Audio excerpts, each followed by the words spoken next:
hanya 48 sing garai sopo, sing mateni dhisik sopo, yang bunuh dulu itu siapa? 65 yang bunuh duluan siapa?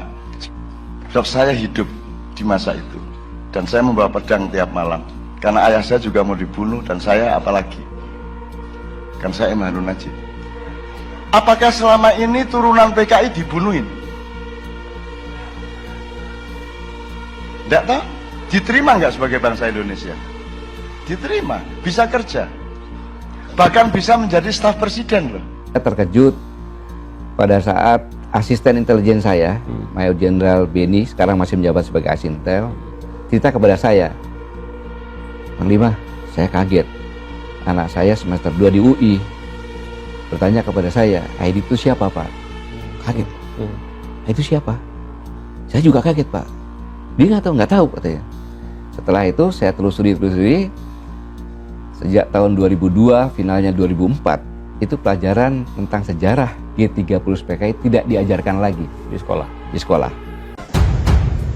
Ruslan Buton dijemput polisi, Cak Nun bicara soal PKI, minta kontroversi PKI diakhiri, Cak Nun ungkap keturunan PKI bahkan bisa jadi staf presiden.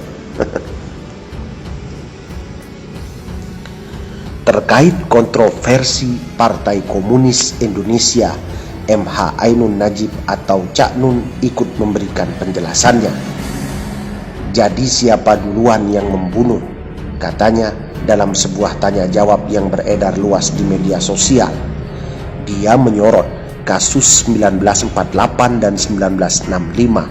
Dia minta semua mempelajari sejarah bangsa ini. Cak Nun mengatakan bahwa pada zaman PKI dulu dia sudah ada dan dia mengingat bahwa ayahnya pernah diancam mau dibunuh oleh PKI. Dia mengatakan bahwa ayahnya pernah diancam untuk dibunuh oleh PKI. Jadi kalau dua kampung berseteru, satu dibunuh, yang lain ikut membunuh karena kalau tidak saya membunuh, saya ingin dan akan dibunuh, katanya. Dia menyatakan dikala terjadi banyak penculikan dan pembunuhan oleh PKI, dia memang tiap hari membawa pedang karena bapaknya akan diculik dan dihabisi PKI.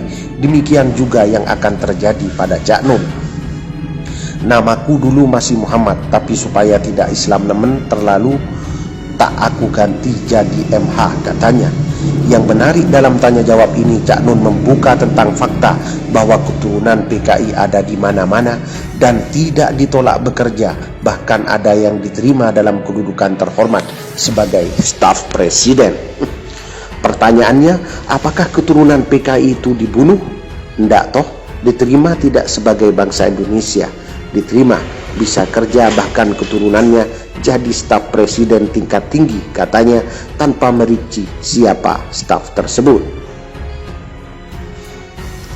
Apa yang disampaikan MH tersebut akan meningkatkan tudingan yang sempat dilontarkan oleh Alfian Tanjung. Terus kata MH, kalau PKI menuntut karena menjadi korban, terus apakah umat Islam yang jadi korban keganasan PKI menuntut juga? Kalau diteruskan tidak akan selesai, katanya. Kalau soal dibunuh, MH mengakui dirinya sudah berkali-kali mau dibunuh. Sayangnya yang membunuh tidak berhasil. Katanya meski mengakui pembunuhan itu memang hampir menghilangkan nyawanya karena dibuat sakit, tapi tetap gagal. MH menyatakan tahu siapa yang akan membunuh dia dengan berbagai cara itu. Dengan adanya ceramah dari Cak Nun, terbuka wawasan kita bahwa kejahatan PKI di masa lalu memang benar-benar terjadi.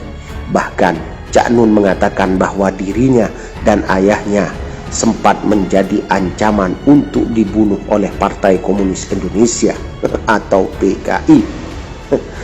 Itulah yang disuarakan oleh Ruslan Buton yang kini sudah ditangkap polisi lantaran sangat tegas terhadap Partai Komunis itu. Bagaimana tanggapan Anda terkait ceramah Cak Nun soal PKI? Anda sendiri yang mampu menjawabnya. Kami hanya bisa memberitakan menembus batas Indonesia. Mbak yang PKI ya, saya mengerti perasaan Anda. Saya juga tidak ada masalah. Aku gak ada masalah KTP PKI, aku ya gak ero. Aku ya gak ero PKI tak gak ero. Aku kon iku ngaku PKI gurung karuan PKI, kon ngaku muslim anggitmu muslim temen tapi gak ero sing ero Gusti Allah. Wong PKI ku ndek desa terus yo gak ngerti PKI ku apa meneh BDI pemuda rakyat gak ero arek-arek iku yo kan. Yo melok dadi korban. Cuman aku takon mbok disinaoni sejarah padha. Disinaoni sejarah. Misalnya 48 sing nggarai sapa? Sing mateni dhisik sapa? Yang bunuh dulu itu siapa? 65 yang bunuh duluan siapa? Bung, aku sebutin 2 kampung bersebelahan begini. Peneleh karo ndi wis? Undaan. Ana wong undaan dipateni. Situ. Muring-muring wong sak undaan dipateni karo wong peneleh. Terus wong undaan bareng-bareng bales nyerbu sing undaan nang matek situ, ketika nyerbu matek meneh telu dadi 4 tapi sing wong peneleh matek 30. Secara hukum sing salah sapa? Semua salah. Tapi secara moral siapa yang salah? Jadi tolong didelok sapa sing ngaiti piye. Kalau Anda sudah satu orang dibunuh, kita semua berpikir, semua golongan yang sama berpikir, iki nek aku gak mateni aku dipateni. Ngono lho Dek carane Dek. Jadi saya nggak membela siapa-siapa, tapi tolong dipelajari. Dok, saya hidup di masa itu dan saya membawa pedang tiap malam karena ayah saya juga mau dibunuh dan saya apalagi. Kan saya M. Harun Najib. Tapi waktu itu ya gurung rek, ngono percaya kon niku. Waktu itu jenengku Cek Muhammad Ainun Najib, cuman supaya orang supaya nggak ketok nek Islam nemen gitu, tak samarkan menjadi MH gitu. Saiki mulai aku sing sial dhewe dadi selamat datang Kiai Haji MH Ainun Najib, gak cocok. Nek Kiai Haji Muhammad Ainun Najib ngono to. Jadi saiki wis gak iso tak rubah, wis kadung. Jadi oke Mas, saya setuju. Apakah selama ini turunan PKI dibunuhin? Enggak tahu? Diterima nggak sebagai bangsa Indonesia? Diterima, bisa kerja. Bahkan bisa menjadi staf presiden loh. Bisa loh menjadi staf presiden loh. Tingkatnya tinggi loh di bawah presiden loh. Bisa kok, enggak ada masalah kok. Nah sekarang kalau kamu menuntut ganti rugi kepada korban PKI, terus yang orang Islam korban nuntut enggak? Nah ini kalau diteruskan menjadi Sunni dan Syiah, bertengkar sepanjang masa, enggak habis-habis seperti Sunda dan Jawa. Wong Sunda cek muring-muring sampai saiki dulur-dulur iku. Gak ono jalan Gajah Mada di Bandung. Gak ono jalan Mojopahit di Tasikmalaya, gak ono.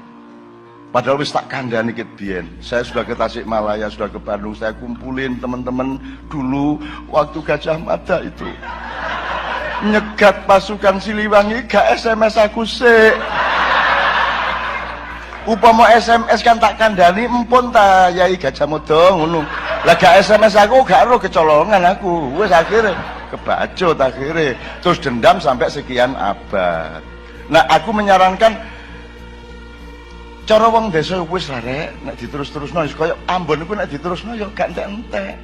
Mbok wis ayo kanca-kanca Syiah mbok wis to. Lapo sing karek dendam karo Umar, Abu Bakar, karo Utsman, karo Hafsah, karo Aisyah lapo. Mbok wis di sepuro kan lebih mulia Anda memaafkan. Kenapa sakit hati sampai hari ini? Apa sih wong Abu Bakar yo akeh apike kok. Abu Bakar yo apik kok. Yo ana salahe mesti wong menungso. Ali yo ana salahe, Mas yo Ali ku yo top, tapi yo akeh salahe. Jenenge menungso. Mbok sudah maafan kenapa sih? Mosok jadi digogo sampai saiki dendam. Aku tidak tega. Dipenggal kepalanya. Iya. Anjane iya. Tapi aja diterus-terus nopo sampai 10 abad dendam ya mbok ojo ngono po. Dan nggak usah menerakakan orang yang kamu dendami toh.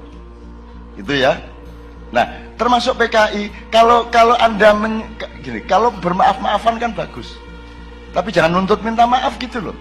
Wong kita juga, yang lain juga ndak nuntut Anda minta maaf kok.